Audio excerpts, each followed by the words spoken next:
My name is Cesar Hidalgo and I run the Collective Learning Group at the MIT Media Lab. I'm Neil Brenner. I teach urban theory at the Graduate School of Design at Harvard University. Alfredo Brillenborg, co-founder of Urban Think Tank, and we think about urban issues.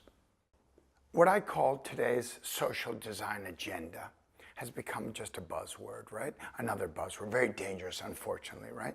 Because you get a lot of posers, and what you get is, the poser architect, which is he's adding a veneer of kind of respectability and of an inclusion of social design to his discourse on the building or the architecture. But essentially the building itself is part of a corporate process of producing architecture. To have a socially inclusive agenda, I think we're going to have to rethink first how we get information and knowledge flows within organizations beyond meetings and emails, which is what we're doing now.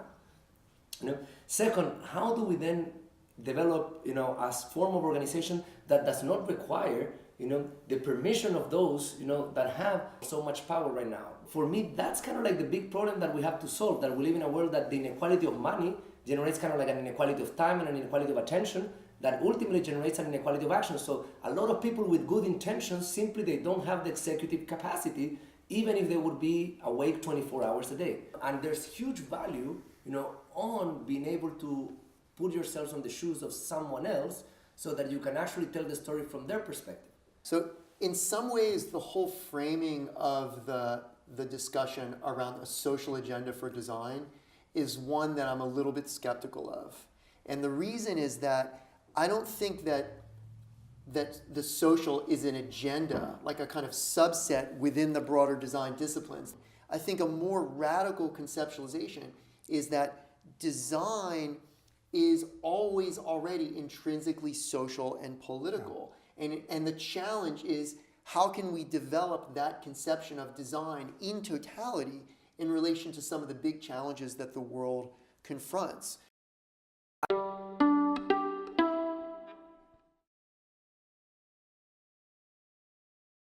When I think about the role of social design, or however we want to call it, there's one example that always comes to mind to me, which is an example of a missed opportunity. So the government of Minas used to be in downtown Belo Horizonte, and many years ago they decided to now move it to this new location.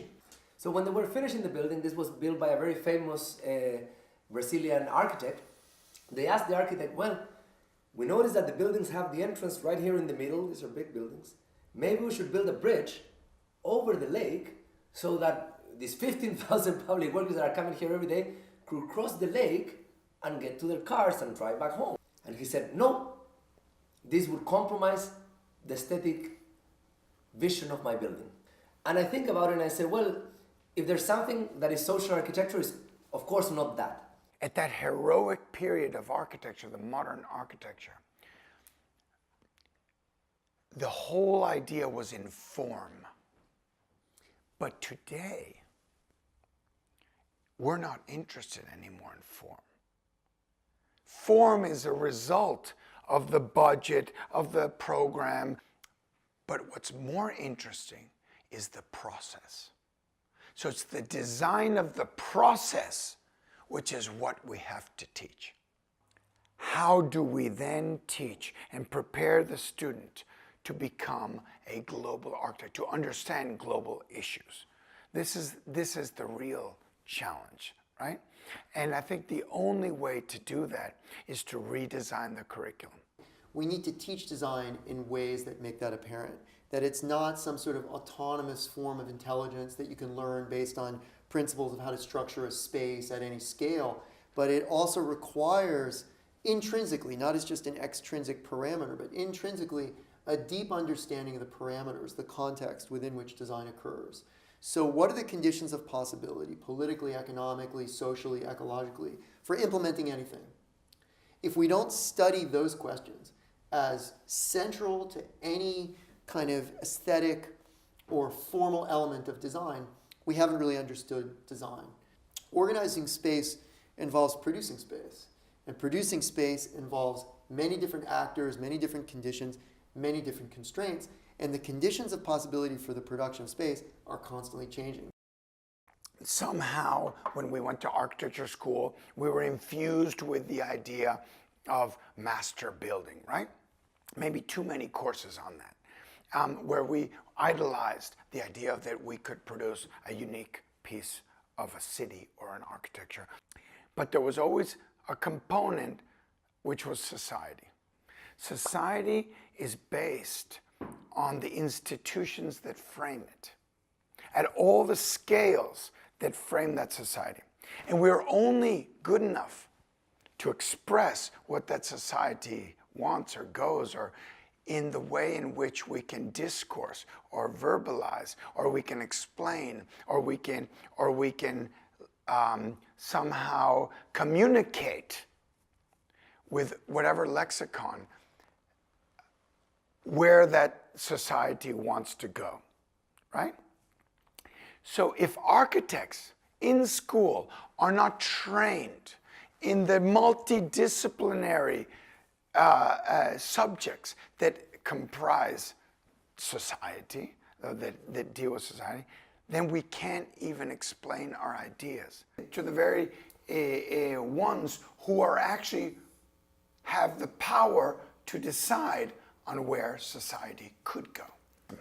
But going into like that topic, there are of course institutions in the formal context of governments, but there are also institutions that are informal within fields.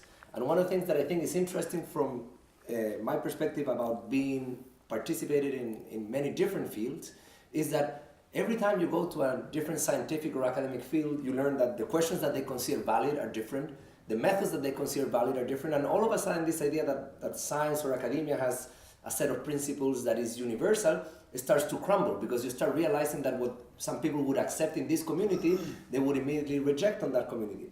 And in that context, what for me has been interesting as I started to penetrate a little bit more the world of urban planning and design by doing tools to use machine learning to understand the aesthetics of urban perception, is that I started to learn a little bit more about like the different worldviews that the designers, architects have vis-a-vis the planners. And I find that's a really interesting tension, I mean, there's often a discussion, exactly as you say, Cesar, about the different worldviews within the design disciplines, the architects, the planners, the urban designers. So I don't come out of the design disciplines. My background is in kind of critical geography and urban social science. So I arrived here 6 or 7 years ago, and it was kind of a crash course in the cultures of design. And what's interesting for me is that even though it's true that you have these different scales and different techniques and different intellectual genealogies within the design disciplines, from an outsider's point of view, like exactly as you say, my own perspective as an outsider, the problematique, like the big issues that designers are dealing with, they're the same ones.